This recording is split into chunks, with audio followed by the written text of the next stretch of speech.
नारायण नारायण। आज हम पढ़ रहे हैं भक्त त्रयी सप्तम प्रवचन। श्री रामः शरणं मम।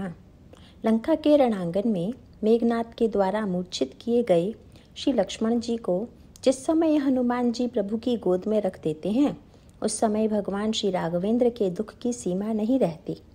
कवितावली रामायण में गोस्वामी जी कहते हैं कि उस समय भगवान राम की समस्त आशाएं समाप्त हो गई। भई आस शिथिल जगन निवास दील की। उस समय श्री हनुमान जी के द्वारा जिस तरह श्री लक्ष्मण जी की रक्षा की जाती है, उसे देखकर लगता है कि हनुमान जी के द्वारा अकेले लक्ष्मण जी की ही रक्षा नहीं की जाती है, बल्कि सारे संसार की रक्षा की जाती है। कवितावली तथा अन्य ग्रंथों में इसकी ओर संकेत किया गया है कि श्री लक्ष्मण जी की मृत्यु की कल्पना जब भगवान राम के मन में हुई तो उन्होंने यह निश्चय कर लिया कि लक्ष्मण के वियोग में मैं जीवित नहीं रह सकता, और यह कल्पना भगवान श्री राम के मन में पहली बार आई कि लक्ष्मण के बिना जीवन व्यर्थ है। इतना ही नहीं, वर्णन तो यह आता है कि उस समय भगवान राम के मन में तर्क की एक लंबी श्रृंखला प्रारंभ हुई और उन्हें ऐसा लगने लगा कि यदि मैं लक्ष्मण के वियोग में प्राणों का परित्याग कर दूंगा और जानकी को जब मेरी मृत्यु का समाचार मिलेगा तो वे भी प्राणों का परित्याग कर देंगी, और हम तीनों के शरीर के परित्याग का समाचार सुन अयोध्या में माताएं, श्री भरत एवं समस्त अयोध्यावासी भी मेरे वियोग में अपने प्राणों का परित्याग कर सकते हैं। प्रभु को ऐसा लगने लगा कि इस प्रकार लक्ष्मण जी की मृत्यु हो जाने का अभिप्राय है सबकी मृत्यु। उसी समय भगवान राम जब विभीषण की ओर देखते हैं तो वे व्याकुल होकर सोचते हैं कि अन्य सब लोग तो अपने प्राणों का परित्याग कर देंगे, पर बेचारे विभीषण की क्या दशा होगी। कवितावली के एक पद में भगवान राम की मनस्थिति का वर्णन करते हुए गोस्वामी जी कहते हैं, मानी मेघनाद सौ प्रचारी भिरे भारी भट आपे ने आप पुरुषारथ न ढील की। घायल लखन लालु लखी बिलखाने रामू भई आस शिथिल जगन निवास दील की। लेकिन चिंता किसकी है? बोले भाई को न मोहू छोहू सीय को न तुलसीस। कहीं मैं विभीषण की कछु न सबील की। लाज बाहा बोले की नेवाजे की संभार सार। साहेबू न राम उसे पलाई लेऊं सील की। संकट के क्षण में भी प्रभु इसी निष्कर्ष पर पहुंचते हैं कि बेचारा विभीषण तो कहीं का नहीं रहा, क्योंकि बंदर तो सुग्रीव के साथ साथ किष्किंधा में लौट जाएंगे, पर विभीषण तो लंका का परित्याग कर चुका है, और जब उसको मेरा आश्रय भी समाप्त हो जाएगा तब उसकी क्या दशा होगी। इस प्रकार भगवान श्री राम लक्ष्मण जी की मृत्यु की आशंका से कितनी भीषण कल्पना करते हैं, इसका वर्णन उपर्युक्त पंक्तियों में किया गया है। तो हम यूँ कह सकते हैं कि हनुमान जी ने लक्ष्मण जी के प्राणों की रक्षा करके एकमात्र लक्ष्मण जी के ही प्राण नहीं बचाए, अपितु उन अनगिनत व्यक्तियों के प्राणों की रक्षा की जो भगवान राम तथा लक्ष्मण के वियोग में प्राण दे देते, पर लक्ष्मण के न रहने पर ये सब लोग मृत हो जाएंगे। इसका आध्यात्मिक अर्थ क्या है? आइए जरा इस पर भी विचार करें। श्री रामचरितमानस में श्री लक्ष्मण जी की भूमिका वैराग्य की है। सानुज सीय समेत प्रभु राजत परण कुटीर। भक्ति ज्ञान वैराग्य जनु सोहत धरय शरीर। हम लोगों के यहाँ शास्त्रीय परंपरा में 3 योगों का वर्णन किया गया है, ज्ञान योग, भक्ति योग तथा कर्म योग। और अगर आप गहराई से विचार करके देखें तो ज्ञान योग की रक्षा भी वैराग्य के द्वारा ही होती है, भक्ति योग भी वैराग्य के द्वारा ही सुरक्षित है, कर्म योग में भी वैराग्य की चरम आवश्यकता है। और श्री लक्ष्मण के वियोग में भगवान राम तथा श्री सीता जी दोनों प्राणों का परित्याग कर देंगे। इसका आध्यात्मिक तात्पर्य यह है कि यदि वैराग्य ही नहीं रह जाएगा तो फिर ज्ञान और भक्ति के जीवित रहने का कोई प्रश्न ही नहीं है। श्री रामचरितमानस में स्पष्ट रूप से यह घोषणा की गई है कि बिनु गुरु होई कि ज्ञान, बिना गुरु के ज्ञान नहीं होता। तो सुनने वाले ने कहा, महाराज दीक्षा तो हजारों व्यक्ति लिए हुए हैं, किंतु फिर भी यदि ज्ञान नहीं मिल रहा है तो फिर गुरु से ज्ञान मिलता है, यह सिद्धांत सत्य प्रतीत नहीं होता। तब उन्होंने कहा कि भाई, गुरु के द्वारा ज्ञान तो मिलता है, पर जब कोई व्यक्ति किसी वस्तु को दे देता है तो उसे ग्रहण करने के लिए हमारे पास पात्र भी तो चाहिए। यद्यपि दूध तो गाय के द्वारा ही मिलेगा, लेकिन अगर किसी के पास दूध को ग्रहण करने का पात्र ही न हो तो उसका परिणाम यह होगा कि गाय चाहे कितनी भी दूध देने वाली क्यों न हो, उसका दूध नीचे गिरकर ही विनष्ट हो जाएगा। इसी प्रकार से गुरु कितना ही उत्कृष्ट ज्ञान क्यों न दे दे, परंतु जब तक व्यक्ति के पास बर्तन नहीं होगा तब तक वह गुरु के द्वारा दिए गए ज्ञान को ग्रहण नहीं कर पाएगा। किंतु ज्ञान रूपी दूध को ग्रहण करने योग्य वह पात्र कौन सा है, इसका वर्णन करते हुए गोस्वामी जी उसी दोहे में कह देते हैं, बिनु गुरु होई की ज्ञान, लेकिन ज्ञान की होई विराग बिनु। व्यक्ति के अंतःकरण में जब वैराग्य होगा तभी व्यक्ति गुरु के द्वारा प्रदत्त ज्ञान को ग्रहण कर पाएगा। किंतु यदि वैराग्य नहीं होगा तो यह निश्चित रूप से कहा जा सकता है कि ज्ञान होते हुए भी वह ज्ञान जीवन में किसी प्रभाव की सृष्टि नहीं कर पाएगा। मानस के उत्तरकांड में ज्ञान दीपक प्रसंग के माध्यम से उपर्युक्त प्रसंग का विस्तार करते हुए गोस्वामी जी यह बताते हैं कि जैसे अंधेरे में वस्तु नहीं दिखाई देती, किंतु दीपक जलाने पर उसके उजाले में वस्तु दिखाई देने लगती है। और इसे हम यूँ भी कह सकते हैं कि जैसे कोई व्यक्ति अंधेरे में बैठकर अगर उलझी हुई गांठ को सुलझाने की चेष्टा करे तो उसका परिणाम यह भी हो सकता है कि गांठ सुलझने की जगह और उलझ जाए। इसीलिए व्यक्ति को उलझी हुई गांठ को खोलने की चेष्टा से पहले दीपक जलाना चाहिए। इसी प्रकार से संसार में हम लोगों के अंतःकरण में कुछ गांठें पड़ गई हैं तथा उन गांठों को सुलझाने की हम और आप चेष्टा कर रहे हैं, पर बड़ा आश्चर्य है कि जीवन में समस्याओं को सुलझाने की चेष्टा करता हुआ भी व्यक्ति दिन प्रतिदिन उन समस्याओं को सुलझा नहीं पाता, अपितु उन समस्याओं में उलझता ही जाता है। बिहारी ने तो व्यंग करते हुए कहा, को सुरैयो यही जाल फंसी, कत कुरंग अकुलात, ज्यों ज्यों सुरझी भग्यो चहई, त्यों त्यों उलझत जात।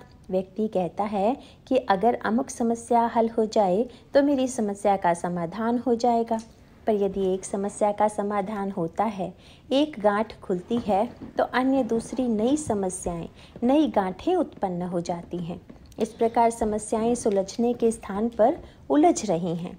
तुलसीदास जी से पूछा गया कि महाराज, व्यक्ति तो समस्याओं को सुलझाने की चेष्टा कर रहा है, किंतु ये उलझ क्यों रही हैं?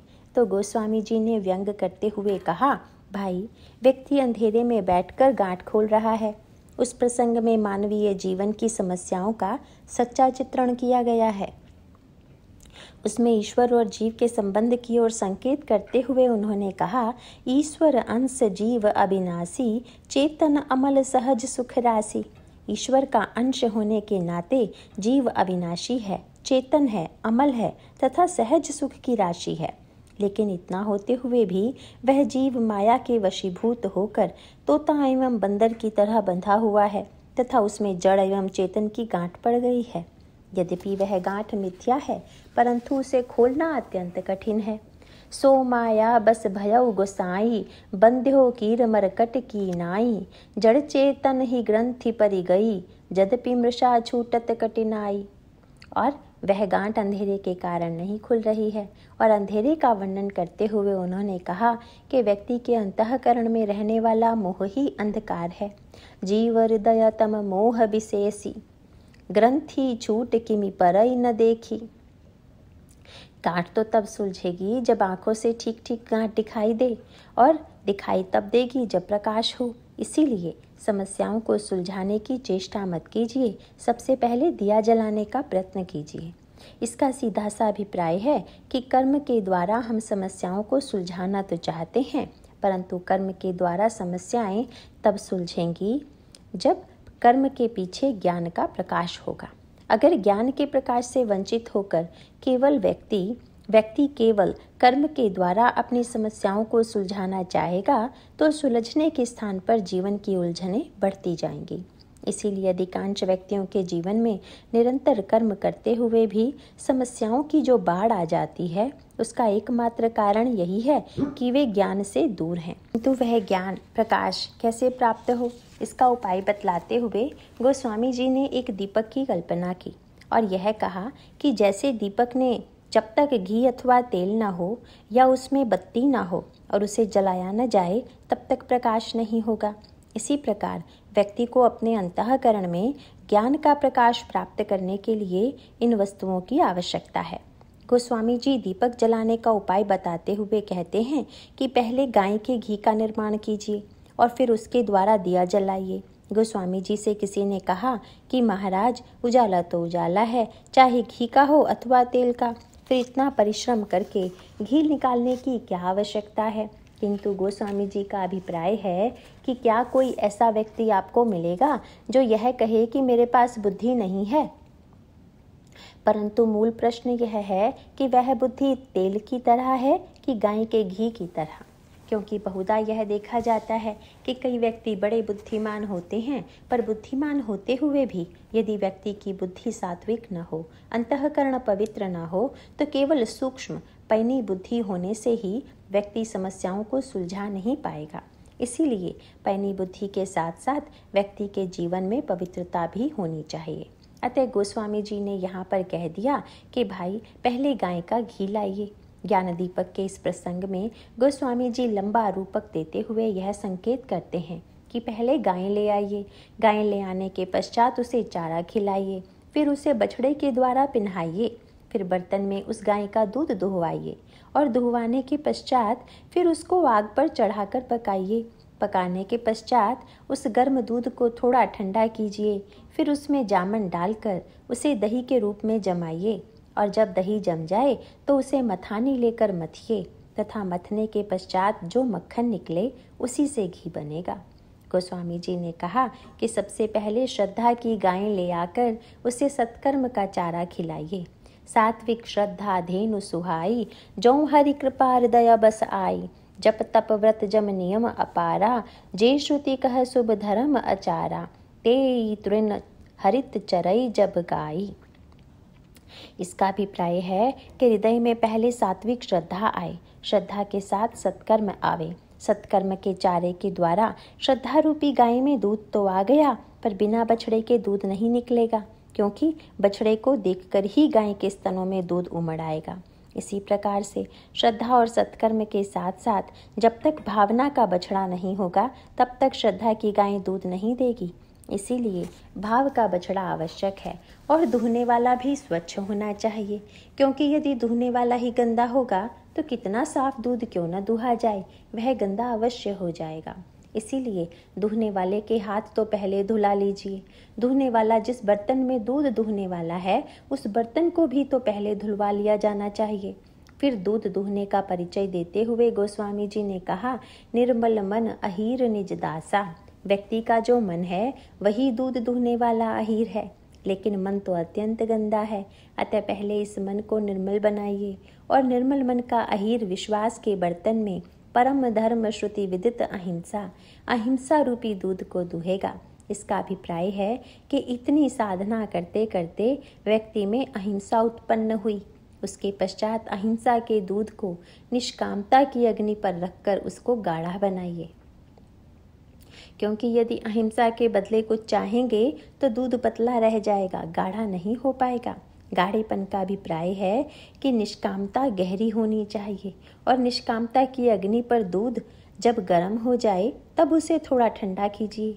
ठंडा करने का तात्पर्य है कि जहाँ मनुष्य में निष्कामता आती है वहाँ थोड़ी गर्मी भी आ जाती है। समाज में बहुधा यह देखा जाता है कि जिनको कुछ चाहिए वे तो बेचारे ठंडे रहते हैं, लेकिन उन्हें कुछ पाने की इच्छा रहती है। पर जिनमें ज़रा निष्कामता आ जाती है वे क्रोधित बड़ी जल्दी होते हैं। किंतु भाई, दही तो तभी बढ़िया जमेगा जब दूध थोड़ा ठंडा हो जाए। इसीलिए तोष मरुत तब क्षमा जुड़ावई। उसमें क्षमा के पंखे से संतोष की शीतलता आ जाए।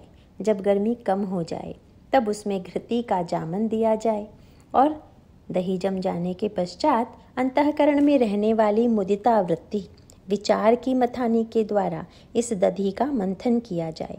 इसका अभिप्राय है कि व्यक्ति के अंतःकरण में जब श्रद्धा, सत्कर्म, भावना, विश्वास, अहिंसा, मुदिता तथा विचार आदि अनेक सद्गुण आ जाते हैं तब वह वस्तु प्राप्त होती है जिसकी चर्चा मैं आपके सामने कर रहा हूँ, जिसके स्वरूप श्री लक्ष्मण जी महाराज हैं। उस वस्तु का परिचय देते हुए गोस्वामी जी कहते हैं, तब मथि काढ़ी ले नवनीता, बिमल विराग सुभग सुपुनीता।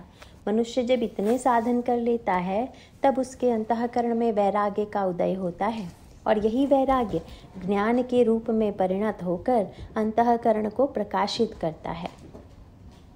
तब उस प्रकाश में व्यक्ति बैठकर गांठ को खोलने में समर्थ होता है। उपर्युक्त प्रसंग का अभिप्राय यह है कि जैसे घी का मूल आधार नवनीत है, क्योंकि यदि नवनीत नहीं होगा तो घी कैसा। इसी प्रकार से यदि अंतःकरण में वैराग्य नहीं है तो ज्ञान कैसा। इसी को उलटकर कहें तो यूँ भी कह सकते हैं कि लक्ष्मण जी यदि नहीं हैं तो राम कैसे। अतः लक्ष्मण जी के बिना राम की कोई शोभा नहीं है।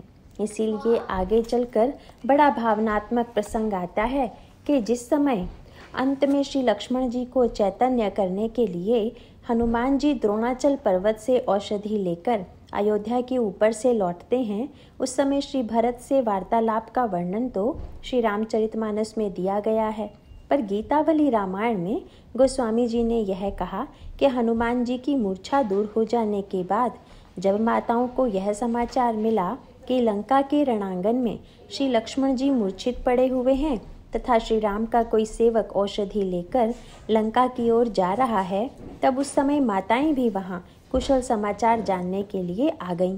और उस समय हनुमान जी ने माताओं से पूछा कि मैं लंका जा रहा हूँ, क्या आप लोगों को प्रभु के लिए कोई संदेश देना है। कौशल्या जी ने कहा कि हाँ, मेरा यह संदेश तुम राम को अवश्य सुना देना। भेंट कही कहिबो कहयो, यों कठिन मानस माय, लाल लोने लशन सहित सुललित लागत नाय। तुम उनसे भेंट करके कहना कि तुम्हारी कठोर हृदय वाली माता ने यह कहा है कि लक्ष्मण के बिना राम का कोई अर्थ नहीं है। इसीलिए लक्ष्मण यदि जीवित नहीं है तो राम को भी लौटने की कोई आवश्यकता नहीं है। भावनात्मक दृष्टि से तो इस वाक्य के द्वारा यह दिखाई देता है कि उनका हृदय कितना महान है। पर जब कौशल्या अम्बा के इस वाक्य लक्ष्मण के बिना राम अच्छे नहीं लगते की आध्यात्मिकता पर विचार करें तो इसका अभिप्राय है कि वैराग्यहीन ज्ञान सुशोभित नहीं होता। जनकपुर में धनुष तोड़कर सीता जी को पाने के लिए जब सारे संसार के राजा एकत्र हो गए किंतु किसी ने से भी धनुष नहीं टूट पाया, तब गोस्वामी जी से किसी ने पूछा, महाराज इन लोगों से धनुष क्यों नहीं टूटा। तो उन्होंने उत्तर देते हुए कहा कि भाई, ये लोग आए तो थे सीता जी को पाने के लिए, और सीता जी कौन है, परम शांति।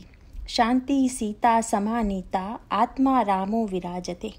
पर शांति रूपी श्री सीता जी तब मिलेंगी जब पहले धनुष टूटे, और यह भव धनुष इन राजाओं से टूट नहीं रहा है। यद्यपि ये राजा तो बहुत बड़े बड़े योद्धा हैं तथा शांति जीवन का चरम लक्ष्य को पाने के लिए ही आए हैं, किंतु इन लोगों को सीता जी तो नहीं मिली, उल्टे इनकी हंसी अलग उड़ गई। बल्कि उस समय तो इन राजाओं की दशा ऐसी है कि जैसे कोई सन्यासी शास्त्र की दृष्टि से ज्ञान तो प्राप्त कर ले परंतु उसके अंतःकरण में वैराग्य का अभाव हो। सब नृप भय जोग उपहासी, जैसे बिनु विराग सन्यासी। वैराग्य शून्य व्यक्ति किसी भी प्रकार से शांति रूपा श्री सीता को प्राप्त नहीं कर सकेगा, क्योंकि इस भवधनुष को खंडित करने की सामर्थ्य उसमें है ही नहीं। आगे चलकर आपको पुनः यह संकेत प्राप्त होगा कि भगवान श्री राम धनुष तब तक नहीं तोड़ते हैं जब तक कि लक्ष्मण जी ने प्रेरित नहीं किया। पहले लक्ष्मण जी खड़े हुए, उसके पश्चात भगवान राम खड़े हुए। इसका अभिप्राय है कि शंकर का धनुष तो ज्ञान के द्वारा ही टूटता है, पर ज्ञान के पीछे वैराग्य की प्रेरणा होनी चाहिए। आगे चलकर भगवान राम से लक्ष्मण जी ने थोड़ा उल्हाना भरे स्वर में कहा कि प्रभु, आपने धनुष तोड़ने में इतना विलंब क्यों किया। प्रभु ने कहा, लक्ष्मण तुम्हारे कारण हुआ है, क्योंकि प्रातःकाल जब मैंने तुमसे पूछा था कि सूर्य निकल आया कि नहीं, तो तुमने कहा कि भौतिक अंधकार को दूर करने वाला सूर्य तो निकल आया है, पर यह धनुष का अंधकार तो तभी दूर होगा जब आपकी भुजा का सूर्य निकलेगा। परंतु लक्ष्मण, तुमने देखा होगा कि सूर्य के निकलने के पूर्व आकाश में लाली छा जाती है। इसीलिए मैं तो प्रतीक्षा कर रहा था कि तुम्हारे क्रोध की लाली प्रकट हो, तब न मेरे भुजा रूपी सूर्य का प्राकट्य होगा। इसीलिए रामायण में सर्वत्र यह संकेत मिलता है कि भगवान राम जब कोई यात्रा करते हैं तो लक्ष्मण जी अवश्य साथ रहते हैं, इसका अभिप्राय है कि ज्ञान जब वैराग्य शून्य होगा तो वह कुछ नहीं कर सकेगा और वह केवल हंसी का पात्र बनेगा।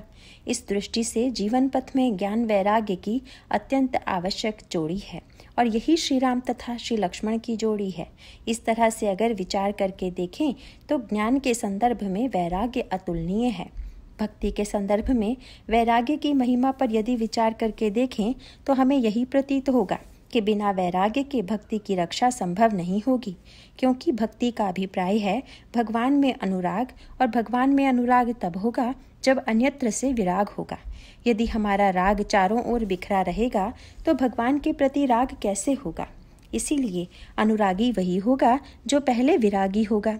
जही लागी विरागी अति अनुरागी, विगत मोह मुनि वृंदा, निशिबासर ध्या वही गुण, गण गा वही जयति सच्चिदानंदा। इसका अभिप्राय है कि जब अंतःकरण का राग सुरक्षित रहेगा तो भक्ति सुरक्षित रहेगी, और राग सुरक्षित तब रहेगा जब अंतःकरण में वैराग्य होगा। इसीलिए जब रावण सोने का मृग लेकर आया तब श्री सीता जी ने प्रभु से कहा कि महाराज, यह मृग तो बड़ा सुंदर है, इसे ला दीजिए। भगवान श्री राम ने मुस्कुराकर कमर में फेंटा कस लिया और धनुष बाण लेकर चलने लगे। लेकिन जाते जाते भगवान श्री राम ने लक्ष्मण जी को एक काम सौंपते हुए कहा, सीता केरी करे हो रखवारी, बुद्धि विवेक बल समय विचारी। लक्ष्मण, तुम सीता जी की रक्षा करना। और भगवान राम ने यह वाक्य कहकर बड़ा भारी आध्यात्मिक संकेत कर दिया। मानस में संकेत आता है कि इसके पहले भी भगवान राम लक्ष्मण जी को यही काम सौंप चुके हैं। जब खरदूषण त्रिशिरा 14,000 राक्षसों को लेकर आक्रमण करने के लिए आए, उस समय भगवान राम लक्ष्मण जी से कहते हैं कि तुम सीता जी को कंदरा में ले जाओ और सीता जी की रक्षा करो। इसका अभिप्राय है कि यदि भक्ति को सुरक्षित न रखा जाए, भक्ति की रक्षा का प्रबंध न किया जाए, तो मनुष्य के अंतःकरण की भक्ति स्थिर नहीं रह सकती। और भक्ति की स्थिरता तभी रहेगी जब वैराग्य उसकी रक्षा करने को सन्नद्ध रहे। इसीलिए भगवान राम लक्ष्मण जी के साथ सीता जी को भेज देते हैं, और जब तक प्रभु का 14,000 राक्षसों से युद्ध चलता रहा तब तक सीता जी को कंदरा में बिठाकर लक्ष्मण जी पहरा देते रहे। जब ये 14,000 राक्षस मारे गए तब श्री लक्ष्मण जी सीता जी को लेकर आते हैं और श्री सीता जी भगवान राम को देखकर आनंद मग्न हो जाती हैं। भगवान राम श्री सीता जी को पुनः अपने सन्निकट पाकर अपने अंतःकरण में परम प्रसन्नता का अनुभव करते हैं। ये 14,000 राक्षस वस्तुतः राग के ही राक्षस हैं। इसीलिए आप देखेंगे कि इनकी प्रकृति राग की है, क्योंकि भगवान राम को देखकर सारे राक्षसों ने हथियार रोक दिया। और जब खरदूषण त्रिशिरा ने कहा कि तुम लोग अस्त्र चलाते क्यों नहीं, तब इन 14,000 राक्षसों ने कहा कि जरा आप भी तो सामने आकर श्री राम के सौंदर्य को देखिए। और जब तीनों भाइयों ने श्री राम के दिव्य सौंदर्य को देखा तो वे आपस में कहने लगे, हम भरी जन्म सुनहु सब भाई, देखी नहीं असी सुंदरताई। हे भाई, इतनी सुंदरता तो हमने कहीं नहीं देखी। और तब उन्होंने भगवान राम के पास संधि का प्रस्ताव भेजते हुए अपने दूत से यह कहा कि राम से जाकर कह दो कि वे लौट जाएं, परंतु लौट जाने का एकमात्र उपाय यही है, देहु तुरत निज नारी दुराई, जियत भवन जाहु दुऔ भाई। अपनी जिस पत्नी को उन्होंने छिपा दिया है उस पत्नी को हम लोगों को दे दें और उसके पश्चात दोनों भाई जीवित चले जाएं। परंतु भगवान राम ने मुस्कुराकर दूतों से कहा कि वन में हम लोग शिकार खेलने ही तो आए हैं, और वह शिकार भी तुम जैसे जो दुष्ट मृग हैं उन्हीं का करते हैं। हम छत्री मृगया बन कर ही, तुमसे खल मृग खोजत फिरहि। इसका तात्विक संकेत यह है कि श्री राम की सुंदरता को देखकर मुग्ध हो जाना ही राग है। पर ये भक्त हैं कि नहीं, बस मुख्य बात यह है। यद्यपि ये तो श्री सीता जी को भी मांग रहे हैं, और जहाँ राग है वहाँ श्री सीता जी की मांग भी दिखाई दे रही है, लेकिन अंतर यह है कि राक्षस सीता जी की मांग कर रहे हैं भोक्तापन की वृत्ति से, वासना की वृत्ति से। यदि उनके अंतःकरण में समर्पण की वृत्ति होती तो उनके मन में यही बात आती कि श्री सीता जी निरंतर श्री राम के सन्निकट रहें।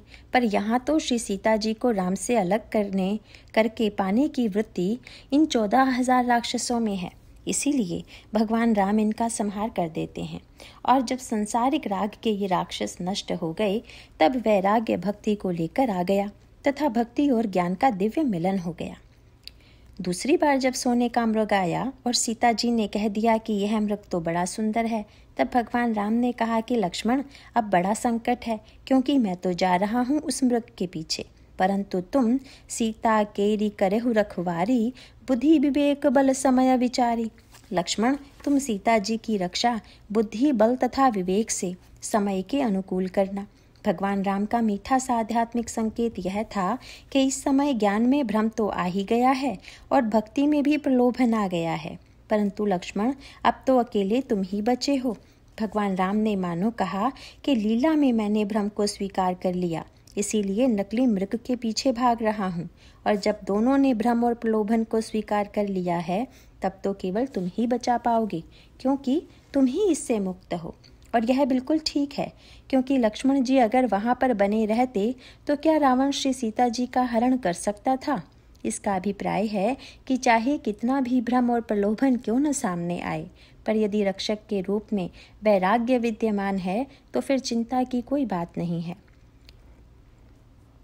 मंदोदरी ने रावण से व्यंग करते हुए कहा कि वैसे तो तुम बड़े बलवान बनते हो, किंतु रामानुज लघु रेख खचाई, सो नहीं ना घेऊ असी मनुसाई। राम के छोटे भाई ने एक छोटी सी रेखा खींच दी, लेकिन तुम उसे लांघ नहीं सके, और लक्ष्मण रेखा का अभिप्राय है मर्यादा।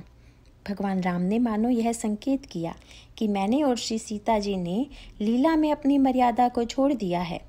रावण ने भी लोगों से यही कहा कि तुम लोग तो कहते हो कि राम ने अयोध्या का राज्य छोड़ दिया, परंतु यह बताओ कि जो व्यक्ति सोने के मृग का लोभ नहीं छोड़ सका, क्या वह अयोध्या का राज्य छोड़कर आ सकता है? अरे, सही बात तो यह है कि इनके पिता ने देश निकाला दे दिया है और इन्होंने प्रचार कर दिया है कि मैं राज्य छोड़कर आ गया हूँ, इसीलिए ये त्यागी नहीं है। भगवान राम का तात्पर्य था कि लक्ष्मण, मेरे जीवन में रेखा नहीं रही, और दूसरी ओर श्री सीता जी ने जब मुझसे मृग लाने के लिए कह दिया तो मानो वह भी एक तरह से रेखा लांघ चुकी हैं, परंतु अब तो रेखा केवल वैराग्य की ही बची है। प्रभु का अभिप्राय है कि जीवन में पूरा वैराग्य हो तब तो कहना ही क्या है। वैराग्य की एक रेखा भी बनी रहे तो मोह कुछ नहीं बिगाड़ सकता है। वैराग्य स्वरूप श्री लक्ष्मण जी की इतनी महिमा है कि उनकी बनाई हुई रेखा को रावण भी नहीं लांघ सकता है। श्री सीता जी लक्ष्मण जी की बनाई हुई रेखा को न लांघती तो रावण उनका हरण नहीं कर सकता था। इसका तात्पर्य है कि वैराग्य की मर्यादा का यदि उल्लंघन न हो तो मोह अंत में असफल ही होगा। इस प्रकार भक्ति की सुरक्षा में भी अनोखी भूमिका है। कर्म के संदर्भ में विचार करके देखें तो उसमें वैराग्य का स्थान सर्वोच्च दिखाई देगा। कर्म मनुष्य के जीवन में बंधन का कारक बनता है। कर्म के पीछे यदि राग होगा तो वह राग व्यक्ति में बंधन की सृष्टि करेगा, पर यदि मनुष्य के अंतःकरण में कर्म तो हो लेकिन राग न हो तो वह कर्म को जीवन के चरम लक्ष्य की ओर ले जा सकता है। रामायण में लिखा हुआ है कि कर्म से राग या तो घटेगा या बढ़ेगा। अगर कर्म से राग बढ़ रहा है तो हम सही रास्ते पर नहीं हैं, और यदि कर्म से राग कम हो रहा है तो इसका अभिप्राय है कि हम सही हैं। इसीलिए जब एक दिन श्री लक्ष्मण जी ने प्रभु के चरणों को पकड़कर कहा कि महाराज आज कुछ उपदेश दीजिए, भगवान ने पूछा क्या जानना चाहते हो? तब उन्होंने कहा महाराज आज कृपा करके यह बताइए कि ज्ञान भक्ति वैराग्य तथा माया इन सब का क्या लक्षण है। भगवान श्री राघवेंद्र ने लक्ष्मण जी का वह प्रश्न सुना तो प्रभु ने श्री लक्ष्मण जी से कहा कि मैं थोड़े में ही बता दूंगा। लक्ष्मण जी ने उलटकर पूछा कि महाराज थोड़े में ही क्यों बताइएगा? प्रभु ने कहा कि थोड़े में तो बता दूंगा पर दिखा दूंगा विस्तार से। उस समय लक्ष्मण जी ने जो प्रश्न किए थे भगवान राम ने वे सब अपने नाटक में दिखा दिए। इसका अर्थ हुआ कि व्याख्यान में कोई बात कही जाए तो कभी कभी समझने में कठिनाई होती है, पर नाटक में जब दर्शक उसे देखता और सुनता दोनों है तो उसे देखने और सुनने का फल यह होता है कि वह उस बात को बड़ी सरलता से हृदयंगम कर लेता है। वर्णन आता है कि जब सुपर्णखा विवाह का प्रस्ताव लेकर भगवान राम के पास आई तब भगवान राम ने उसे लक्ष्मण जी के पास भेज दिया। बाद में लक्ष्मण जी ने प्रभु से पूछा कि प्रभु आपने सुपर्णखा को मेरे पास क्यों भेज दिया था? प्रभु ने कहा, लक्ष्मण, तुम्ही ने तो पूछा था कि माया का क्या लक्षण है, सो मैंने मूर्तिमती माया को ही तुम्हारे पास भेज दिया कि देख लो, यह माया का स्वरूप है। लक्ष्मण जी का एक प्रश्न था कि प्रभु, आपके चरणों में भक्ति कैसे हो? भगवान राम ने उत्तर दिया, पहले कर्म करो। यद्यपि संसार में तो कर्म हजारों व्यक्ति कर रहे हैं, किंतु कर्म करते हुए भी अधिकांश व्यक्तियों में राग बढ़ता जा रहा है। पर कर्म की विशेषता यह होनी चाहिए, प्रथम ही विप्र चरण अति प्रीति, निज निज कर्म निरत श्रुति रीति। और उस कर्म का फल होगा, यही कर फल पुनि विषय विरागा, तब मम धर्म उपज अनुरागा। भगवान राम ने कहा कि जब कर्म करने से व्यक्ति में वैराग्य आता है, तब मेरे चरणों के प्रति अनुराग उत्पन्न होता है। इस प्रकार आप अगर ध्यान से विचार करके देखें तो ज्ञान, भक्ति और कर्म योग, इन तीनों में वैराग्य की भूमिका सर्वथा अद्वितीय है। और यही स्थिति लक्ष्मण जी की है। लक्ष्मण जी की मृत्यु के पश्चात सब मर जाएंगे। इसका अर्थ हुआ कि अगर वैराग्य नहीं रहेगा, तब तो नहीं ज्ञान जीवित रहेगा और न ही भक्ति जीवित रहेगी, न बंदरों की सेना बचेगी और न ही अयोध्यावासी जीवित रहेंगे। इन सब के जीवन की सुरक्षा के लिए वैराग्य को बचाना अत्यंत आवश्यक है। और वैराग्य की रक्षा का कार्य जिन्होंने किया, उन आंजनेय के कार्य का मूल्यांकन करना असंभव है। इसीलिए वाल्मीकि रामायण में यह प्रसंग आता है कि एक बार जब सारे बंदर मूर्छित हो गए तो सबसे पहले जाम्बवान जी की मूर्छा टूटी। जाम्बवान जी ने देखा कि बगल में सुग्रीव जी भी चैतन्य थे। उस समय बजाय इसके कि वे सुग्रीव से कहें कि बड़ा अच्छा हुआ जो आपकी मूर्छा टूट गई, उन्होंने सुग्रीव जी से पूछ दिया कि हनुमान जी चैतन्य हैं कि नहीं। सुग्रीव जी ने कहा, महाराज, इतने लोगों में आपने न तो यह पूछा कि भगवान राम चैतन्य हैं कि नहीं और न ही किसी अन्य के बारे में पूछा, परंतु आपने केवल हनुमान जी को ही क्यों पूछा? जाम्बवान जी ने कहा, महाराज, यदि हनुमान जी चैतन्य हैं तो वे सबको चैतन्य कर देंगे, और यदि हनुमान जी ही मर गए हैं तो अब कोई भी बचाने वाला नहीं है। इसका सांकेतिक तात्पर्य क्या है? लक्ष्मण जी की जो भूमिका है वही हनुमान जी की है। श्री हनुमान जी प्रबल वैराग्य हैं। इसका अभिप्राय यह है कि प्रबल वैराग्य के रूप श्री हनुमान जी प्रबल वैराग्य रूप लक्ष्मण जी की रक्षा करते हुए सारे संसार की रक्षा करने में समर्थ होते हैं। यह एक व्यक्ति को बचाने की भूमिका नहीं है, बल्कि यह तो सारे सद्गुणों को बचाने की भूमिका है, और यह सारे कार्य हनुमान जी ही पूरा कर रहे हैं। हनुमान जी जब लंका में गए तो उस समय सुषेण वैद्य गहरी नींद में सो रहे थे, किंतु वे उन्हें घर सहित उठा लाए। यद्यपि यह आवश्यक नहीं है कि कोई वैद्य को बुलाने जाए तो उसके घर को भी उठा ले आए, और कोई ला भी नहीं सकता है। लोग तो वैद्य को जगाकर कहते हैं कि आप चलिए। अतः हनुमान जी को भी चाहिए था कि वे सुषेण वैद्य को जगाकर चलने के लिए कहते, लेकिन इस कार्य में हनुमान जी की नीति, प्रीति और स्वार्थ तथा परमार्थ सभी कुछ हैं। भगवान राम में भी ये चारों ही बातें विद्यमान हैं। नीति, प्रीति, परमार्थ, स्वार्थु, कौन राम सम जान जथारथु। नीति की दृष्टि से हनुमान जी का यह कार्य बड़े महत्व का है, क्योंकि उन्हें वैद्य से केवल दवा ही नहीं लेनी थी, अपितु वैद्य की रक्षा की भी चिंता है। इसीलिए उन्होंने विचार किया कि अगर मैं सुषेण वैद्य को जगा कर ले गया तो रावण उनकी यह कहकर बड़ी दुर्दशा करेगा कि तुम शत्रु को अच्छा करने के लिए गए थे, और यदि मैं उन्हें सोते सोते ले जाऊंगा तो इनको यह कहने के लिए रहेगा कि महाराज, मैं स्वेच्छा से नहीं गया था, अपितु मैं तो नींद में था। अब अगर नींद में कोई उठा कर ले गया तो मैं क्या करूं? इस प्रकार हनुमान जी ने उसके उत्तर के लिए एक मार्ग खोल दिया, जिससे बेचारे सुषेण बचे रहें। हनुमान जी का दूसरा तात्पर्य यह था कि अगर वैद्य जी को ले चलें परंतु औषधालय यहीं छोड़ चलें, तो वैद्य जी यह भी कह सकते हैं कि औषधि औषधालय में है, और तब तो मुझे फिर आना पड़ेगा। इसीलिए वैद्य के साथ साथ औषधालय भी ले चलना ठीक रहेगा।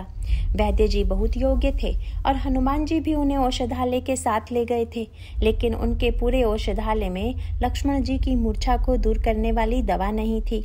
वहाँ पर वर्णन आता है कि जब सुषेण वैद्य आए और उन्होंने लक्ष्मण जी को देखा, तब सुषेण जी ने न तो भगवान राम से बात की और न जाम्बवान जी से और न ही सुग्रीव जी से, बल्कि उन्होंने तो सीधे हनुमान जी से ही कहा कि उक्त पर्वत पर यह दवा है, आप उसे जाकर ले आइए। राम पदार बिंद सिर नायऊ आई सुषेण, कहा नाम गिरी औषधि जाहु पवत सुतलेन। सुषेण वैद्य का अभिप्राय था कि जब सबको उठाने का भार तुम्हीं पर है तो दवा लाने का भार भी मैं तुम्हें ही दे रहा हूँ, इसीलिए तुम जाकर दवा ले आओ। परंतु इसका आध्यात्मिक अभिप्राय अत्यंत गंभीर है। अभी आपके सामने यह चर्चा चल रही थी कि लंका के औषधालय में अन्य दवाइयाँ हैं, पर वैराग्य को जीवित करने की कोई दवा नहीं है, क्योंकि लंका में वैराग्य का कोई ग्राहक ही नहीं है। वहाँ तो दवा भी ऐसी चाहिए जिससे काम जीवित रहे, मोह जीवित रहे और अहंकार भी जीवित रहे। वैराग्य जीवित रहे, इसकी कामना करने वाला लंका में कोई नहीं है। इसीलिए वैद्य योग्य होते हुए भी यह जानता है कि वैराग्य को चैतन्य करने की दवा लंका के औषधालय में नहीं है, परंतु यहाँ पर तो वैराग्य के चैतन्य होने की आवश्यकता है। और इस संदर्भ में हनुमान जी महाराज की भूमिका बड़ी अनोखी है। वे वैद्य को लाते समय अत्यंत छोटे बन गए, और छोटे बन जाने के संदर्भ में कल आपसे यह बात कही गई थी कि वैराग्य के साथ साथ हनुमान जी प्रबल वैराग्य हैं और छोटे बन गए। इसका अर्थ यह हुआ कि बहुधा जब कभी वैराग्य जीवन में आता है तो वैराग्य के साथ साथ यह अहंकार आ जाता है कि मैं बहुत बड़ा वैराग्यवान हूँ, मुझसे बढ़कर वैराग्यवान कोई नहीं होगा। श्री रामचरितमानस में एक विरागी ने दूसरे विरागी को फटकार दिया। जनकपुर के प्रसंग में वर्णन आता है कि यद्यपि महाराज श्री जनक बड़े विरागी थे और लक्ष्मण जी तो वैराग्य के रूप ही थे, किंतु लक्ष्मण जी ने जनक जी को फटकार दिया। जब धनुष नहीं टूटा तो जनक जी के मुंह से एक वाक्य निकल गया, और उस वाक्य के निकलते ही लक्ष्मण जी ने उन्हें कस कर डांटा। यद्यपि संसार में महाराज श्री जनक जी की प्रसिद्धि बहुत बड़े विरागी के रूप में थी, तथा जनक जी स्वयं स्वीकार करते हैं कि सहज विराग रूप मनु मोरा। भगवान राम और लक्ष्मण को उन्होंने देखा तो वे विश्वामित्र जी से पूछने लगे कि आप कृपा करके सच सच बताइए कि ये दोनों कौन हैं। विश्वामित्र जी ने जानना चाहा कि क्या लग रहा है। तब श्री जनक जी ने कहा, महाराज, आज तक मैंने जीवन में विराग देखा था, राग नहीं देखा था। सहज विराग रूप मनु मोरा, लेकिन इन दोनों राजकुमारों को देखकर मेरे मन में ऐसा राग आ गया है कि थकित होत जिमि चंद चकोरा। और महाराज, संसार में जिसको कहीं राग नहीं हुआ, अगर उसमें यह राग आ गया तो फिर इसका अर्थ तो यही हुआ कि वे साक्षात ईश्वर ही हो सकते हैं। जनक जी की बात सुनकर लक्ष्मण जी मुस्कुराए। भगवान राम को भी हंसी आ गई तथा विश्वामित्र ने भी हंसकर कहा कि महाराज, आपका वाक्य क्या कभी असत्य हो सकता है। कह मुनि बिहसी कहो नृपनीका, बचन तुम्हार न होए अलीका। लेकिन इसके बाद उन्हीं जनक जी को लक्ष्मण जी ने भरी सभा में कसकर फटकारा, जिनका भाषण सुनने के लिए बड़े बड़े ऋषि मुनि आते थे। लेकिन क्यों फटकारा? उसका कारण एक ही है। जब धनुष नहीं टूटा तो महाराज जनक कहने लगे, तजहु आस निज निज ग्रह जाहु, लिखा न विधि दही विबाहु, सुकृत जाई जौ धनु परिहरहु, कुंवरी कुंवारी रहु का करहु, जौ चन तेऊ बिनु भट्ट भुवि भाई, तो पनु करी हो तेऊ न हसाई। उन्होंने कहा कि संसार में धनुष को तोड़ने वाला कोई वीर है ही नहीं। पूछ दिया कि आपको कैसे पता चला कि धनुष तोड़ने वाला कोई नहीं है। उस समय जनक जी के मुंह से जो वाक्य निकला, उसी को सुनकर लक्ष्मण जी ने उन्हें कसकर फटकारा। जी के मुंह से निकल गया, कुंवारी मनोहर विजय बड़ी, कीरति अति कमनीय, और कहु काहि यहु लाभु न भावा। जहाँ इतनी सुंदर कन्या, इतनी बड़ी विजय और इतनी सुंदर कीर्ति सामने हो, वहाँ भला किस व्यक्ति के अंतःकरण में इसका लोभ नहीं होगा। कौन व्यक्ति ऐसा है जो इतनी बड़ी विजय न प्राप्त करना चाहे, इतनी बड़ी कीर्ति प्राप्त न करना चाहे और इतनी अप्रतिम सुंदरता को प्राप्त न करना चाहे। लक्ष्मण जी की फटकार का तात्पर्य यह था कि जनक जी, क्या सारे वैराग्य का ठेका आप ही ने ले लिया है? शायद आपने समझ लिया है कि हम ही एक ऐसे व्यक्ति हैं जिसमें समर्पण की वृत्ति है और संसार में अन्य किसी व्यक्ति के अंतःकरण में त्याग है ही नहीं। यद्यपि लक्ष्मण जी इतने समर्थ हैं कि वे धनुष तोड़ सकते हैं, पर तोड़ने की सामर्थ्य होते हुए भी वे नहीं तोड़ते हैं, क्योंकि वैराग्य का रूप यह है कि सामर्थ्य होते हुए भी वस्तु पाने का प्रलोभन जिनके मन में नहीं है, वही वस्तुतः विरागी हैं। यद्यपि जनक जी बहुत बड़े विरागी हैं, पर उनके मन में भ्रम यह हो गया कि सच्चा विरागी अगर कोई है तो केवल मैं हूँ और अन्य सभी लोभी होंगे। समाज में यह दिखाई देता है कि जो त्यागी विरागी होते हैं वे बहुधा दूसरों में राग और लोभ ही देखते हैं, पर हनुमान जी की विशेषता यह है कि वे छोटा बनने की कला भी जानते हैं।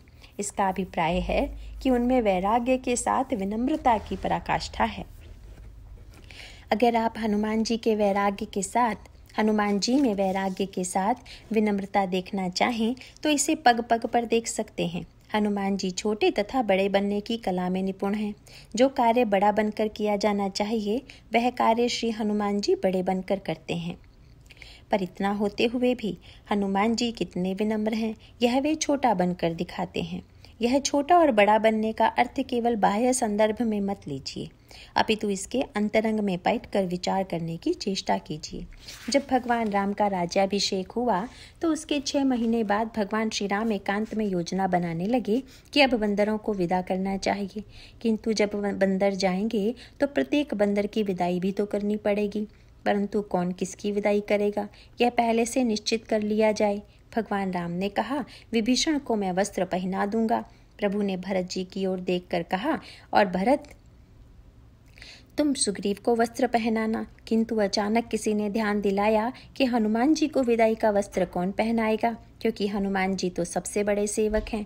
उस समय भगवान श्री राम ने कहा कि भाई, मैं तो हनुमान जी को विदा नहीं कर पाऊंगा, क्योंकि कोई कर्जदार अपने धनी से यदि घर के बाहर निकलने के लिए कहे तो यह धृष्टता की पराकाष्ठा ही होगी।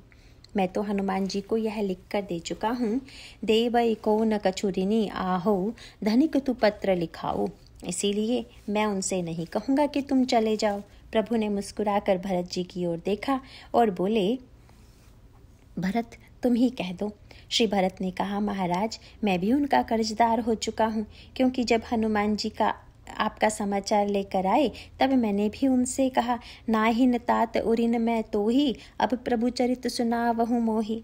हे भाई, मैं आपके ऋण से मुक्त नहीं हो सकता। इस प्रकार भरत जी भी ऋणी हैं। भगवान राम ने श्री लक्ष्मण की ओर देखा, तब उन्होंने कहा, प्रभु जिसका प्राण बचाया जाए वह भला प्राण बचाने वाले को कभी विदा कर सकता है। प्रभु ने कहा कि लक्ष्मण तुम्हें तो विदा करना भी नहीं चाहिए। और तब शत्रुघ्न जी से कहा गया तो उन्होंने कहा, महाराज अगर हनुमान जी चले जाएंगे तो हम लोगों को इतनी बढ़िया कथा नित्य कौन सुनाएगा। अब श्री सीता जी को ध्यान दिलाया गया कि अच्छा अब आप ही श्री हनुमान जी को विदा करें। तो श्री सीता जी ने तुरंत कह दिया कि प्रभु आज तक किसी माँ ने अपने बेटे को घर से निकाला है क्या, इसीलिए हनुमान जी को मैं तो विदा नहीं करूँगी। इसीलिए अंत में निर्णय हुआ कि अच्छा भाई, हनुमान जी की विदाई का कोई प्रस्ताव नहीं किया जाए। उसका परिणाम यह हुआ कि सबको वस्त्र पहनाया गया, लेकिन हनुमान जी को यह सोचकर नहीं पहनाया गया कि हनुमान जी तो शायद जाएंगे ही नहीं। पर जब सारे बंदर विदा किए गए तो हनुमान जी बिना विदाई के ही चल पड़े। लोगों को बड़ा आश्चर्य हुआ, क्योंकि जिसके विषय में यह कल्पना थी कि वह नहीं जाएगा वह तो बिना किसी नुनुनच के चला जा रहा है, और जिसके विषय में कोई कल्पना नहीं थी उन अंगद ने तो भगवान के चरणों को पकड़कर कहा कि मरती बेर नाथ मुहि बाली गयऊ तुम्हारी कांछे खाली असरन सरन बिरुद संभारी मुहि जनी तजहु भगत हितकारी मोरे तुम प्रभु गुरु प्रतुमाता जाऊं कहाँ तजी पद जल जाता तुम ही विचारी कहु नर नाहा प्रभु तजी भवन काज मम काहा लक ज्ञान बुद्धि बलहीना राखऊ शरण नाथ जन दीना नीची टहल गृह कई सब करहु पद पंकज बिलो की भव तरहु अस कही चरण परयउ प्रभु पाही अब जनी नाथ कहऊ ग्रह जाही। प्रभु कृपा करके घर जाने के लिए मुझसे मत कहिए। लेकिन भगवान राम ने अपने गले की माला निकालकर अंगद को पहना दी और उन्हें वस्त्र पहनाकर विदा कर दिया। अंगद चाहकर भी भगवान राम की सेवा में नहीं रह पाए और दूसरी ओर बंदरों के साथ हनुमान जी चल पड़े, और तब भगवान राम इन बंदरों को विदा करके लौट आए। तब भी हनुमान जी नहीं लौटे। वे उस समय सुग्रीव के चरणों में गिर पड़े। परंतु आप यह कल्पना कीजिए कि कहाँ सुग्रीव और कहाँ हनुमान, कोई तुलना नहीं है दोनों के चरित्र में, दोनों की श्रेष्ठता में। और फिर सुग्रीव को जीवन में जो कुछ प्राप्त हुआ है वह हनुमान जी की कृपा से ही हुआ है।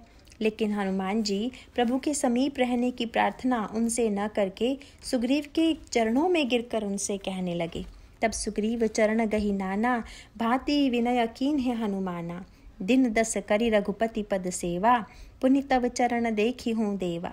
महाराज, मैं 10 दिन के लिए भगवान राम के चरणों की सेवा करना चाहता हूँ। अगर आप आज्ञा दीजिए तो 10 दिन के लिए चला जाऊँ। यह वाक्य सुनकर सुग्रीव की आंखों में आंसू आ गए।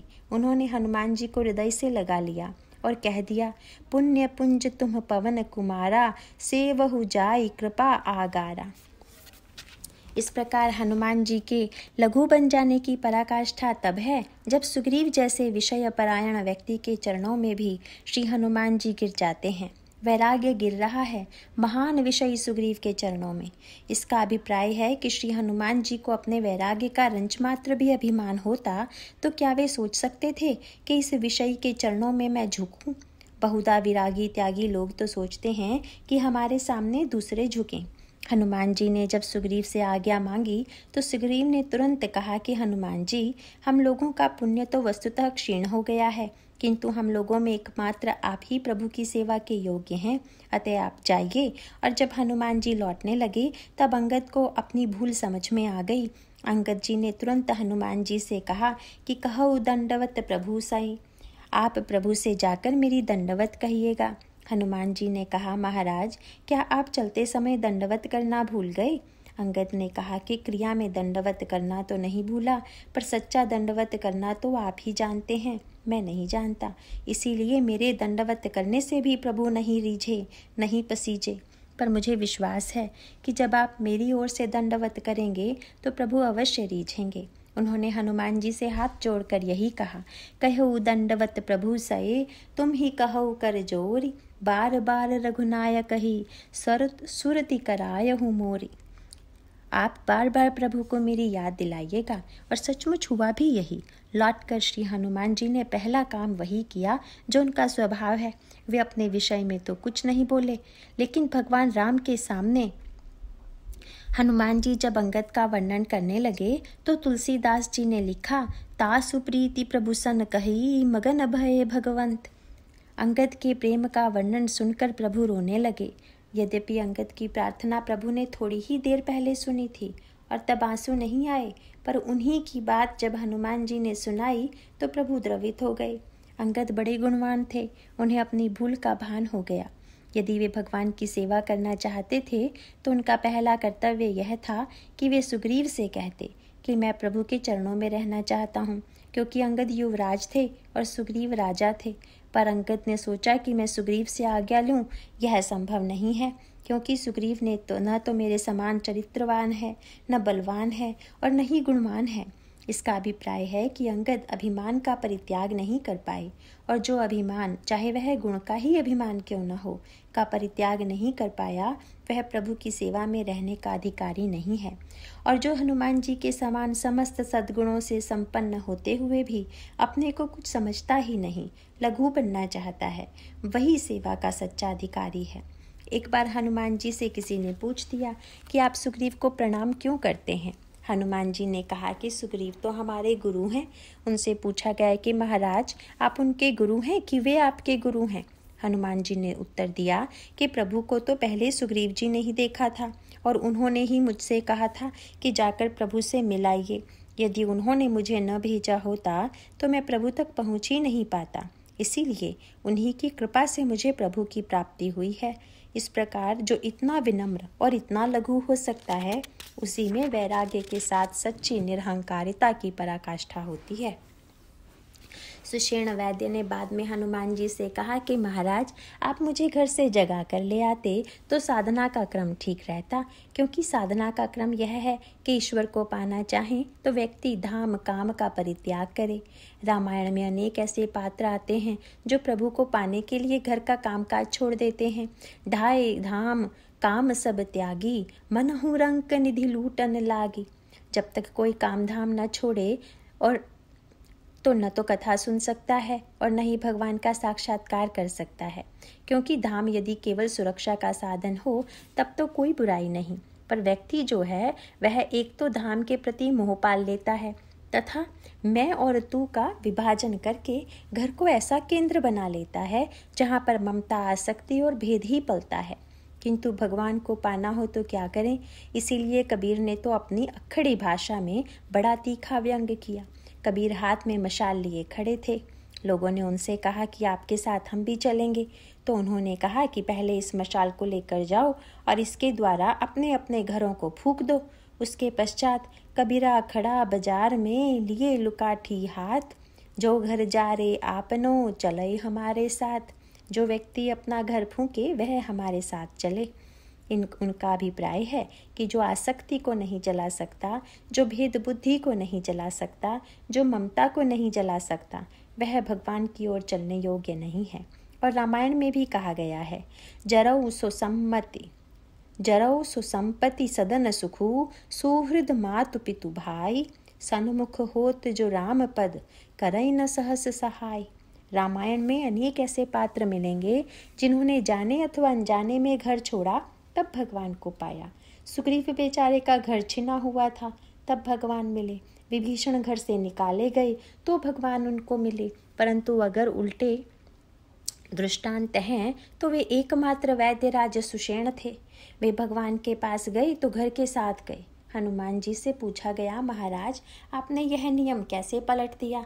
आपको तो उन्हें जगाना चाहिए था, और जगाने के बाद जब वे घर छोड़कर जाते तब न उन्हें ईश्वर की प्राप्ति होनी चाहिए थी। हनुमान जी ने कहा, भाई जो ईश्वर को पाना चाहता है वह घर छोड़कर जाता है, पर ईश्वर ही जिसे पाना चाहे उसे घर छोड़ने की क्या आवश्यकता है? सुषेण ने तो एक बार भी नहीं कहा कि मुझे प्रभु को पाना है, बल्कि प्रभु ने ही कहा कि मुझे सुषेण को पाना है। इस प्रकार एक उपाय घर को जला देना है और दूसरा उपाय घर को भगवान के चरणों में अर्पित कर देना है। और घर को भगवान के चरणों में अर्पित कर दिया तो घर भी धन्य हो गया। इस प्रकार वैद्यराज को लेकर आकर हनुमान जी वैराग्य को चैतन्य करने की भूमिका संपन्न करते हैं। उसके पश्चात श्री हनुमान जी के चरित्र की चर्चा हम आगे कल करेंगे। नारायण नारायण।